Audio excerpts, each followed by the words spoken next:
Is everybody ready? We good? All right, good afternoon. Thank you all for coming out. Just wanted to take a few minutes to talk about, I know, an issue that is getting a lot of attention in the media and that has been discussed at great lengths in our community and has raised great concerns within our community, and that is Senate Bill 4 and where we're at with that right now. Everyone's aware of what occurred overnight and early this morning with the passage of the language that is currently in Senate Bill 4. And I just wanted to reiterate some of the concerns that we've already put out to the community about language within Senate Bill 4. We still have concerns with language that in the current form will not allow police chiefs or sheriffs to discourage their officers from asking the immigration status of an individual who has been detained. We have had police chiefs from across the state either speak at the legislature or send letters to the legislature expressing their concerns with some of this language that has been in Senate Bill 4. I am not opposed, nor will you find other chiefs opposed to asking those questions about immigration status upon an arrest, because we would then have a criminal offense that has been committed, and those are questions we need to ask to understand whether we would need to talk with a consulate office, and we would need to let the jail in which we book know that information as well.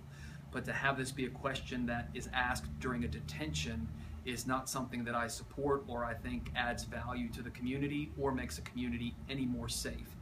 Because regardless of how that individual that we have stopped answers the question, it does not afford our officers any additional authority to take any action.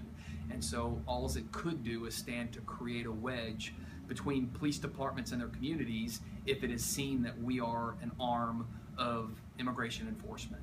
So that language is concerning in the bill. We have made that known to the legislatures. We have testified, we have sent letters, and again, we are concerned with that provision. There is also a provision in the bill that still has language that says police departments will be expected to cooperate with immigration enforcement. Again, not knowing what level of cooperation is expected within the bill is a concern. I think both of these provisions usurp the authority of police chiefs and sheriffs to direct their agencies, the activities of their agencies, in the direction that we best understand from the feedback we get from our communities, from the crime patterns, the crime trends, the crime data that we collect. We know where we need to place our officers. We know what initiatives we need to focus on. We know where we need to put our limited resources to keep our community safe, especially coming on the heels of an 11% increase in violent crime in Austin last year. We need all of our officers focused on violent crime and keeping the community safe, not focused on someone's immigration status. We will cooperate with federal officials. We do cooperate with federal officials, including ICE, if there is a criminal nexus to the conduct. We have and we will continue to do that. I do not see the need to bring local law enforcement into the front lines of asking these questions during detentions. I think that we will create situations where the trust we've worked so hard to build can be eroded. I think that we will see trust that we have built deteriorate to an extent. We will have folks that may be concerned to come forward and report their victimization or report being a witness to a crime, because we're going to start to blur that line of whether or not we are working with ICE on the civil side of enforcing immigration law. We are focused on the criminal side. I would request, I would ask, I would remind the immigrant community here in Austin that the Austin Police Department is focused on your safety, as we are every other resident in our city. We are focused on keeping you safe along with the rest of our city safe.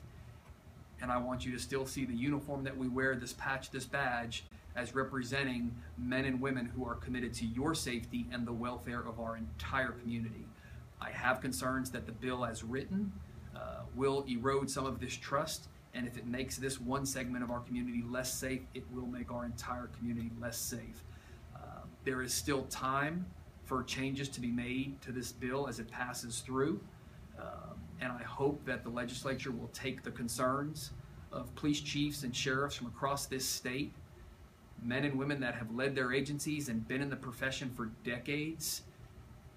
I hope they will take the information we've given them, our opinions and our thoughts on this matter, into consideration in these final hours as they work towards concluding this bill, and look at some of the language that we're expressing this concern on and realize that there is no need for it in the bill, and that it has the strong likelihood of making our communities less safe. With that, I'll open it up for questions. So it's very possible that the bill stays like this or even adds more strain to you all. How are you preparing to train the officers? Will this, affect your budget, or how is this going to affect you logistically? So we'll have to wait and see what the final language that comes through in the bill would be. If this bill passes, then we will review the bill. We will review the specific language. We will work with our legal advisors to determine if we need to change any policies here in the police department.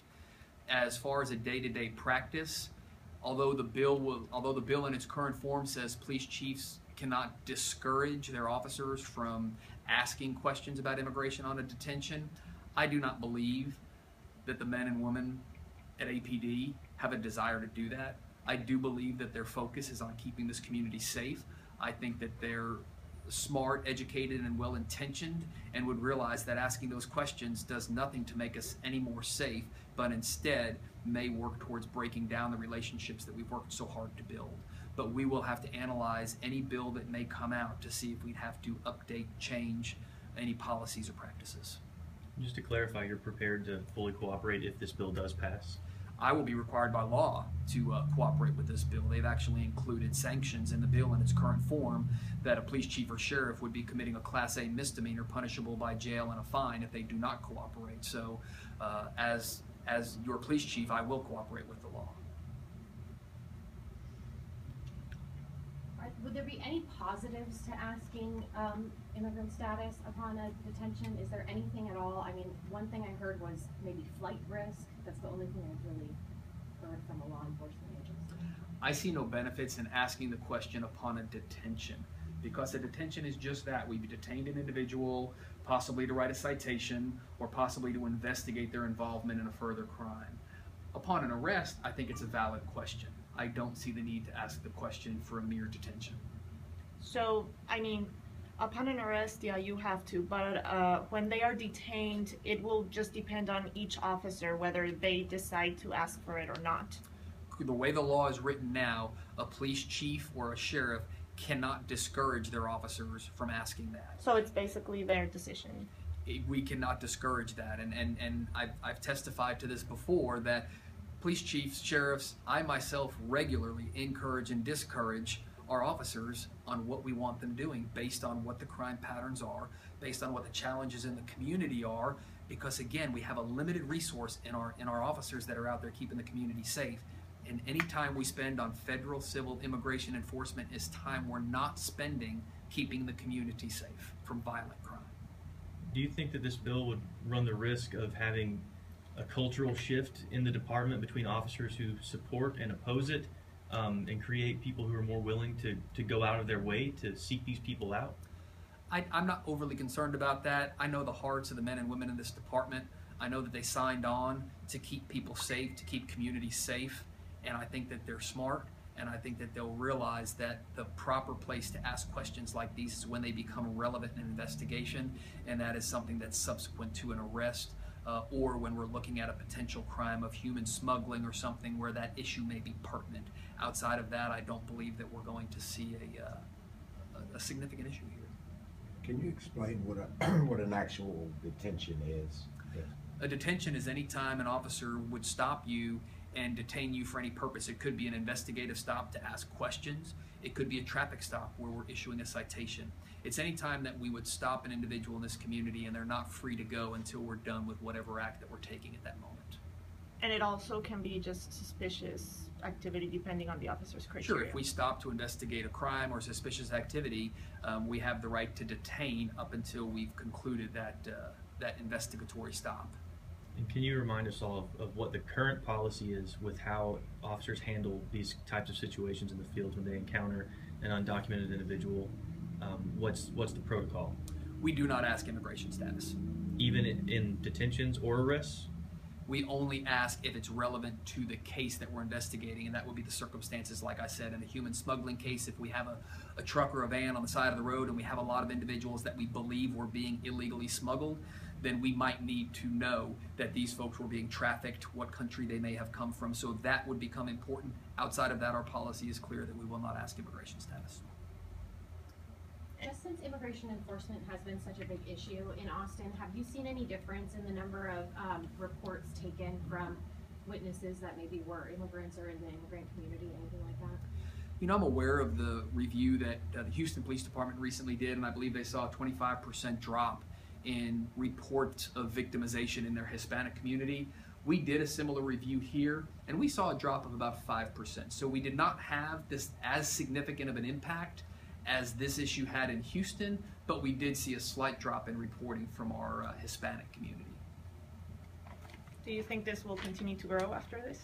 I think that we're going to have to do a lot of work to continue to build the relationships and maintain the relationships in our immigrant community, and make them aware that if this law passes in the form that it does, that although officers may be allowed to ask them a question on a traffic stop or a similar detention of their immigration status, and although a few may choose to do so, that again, the Austin Police Department is focused on their safety, the community safety as a whole, and is not focused on immigrant status. Thank you. Thank you all very much.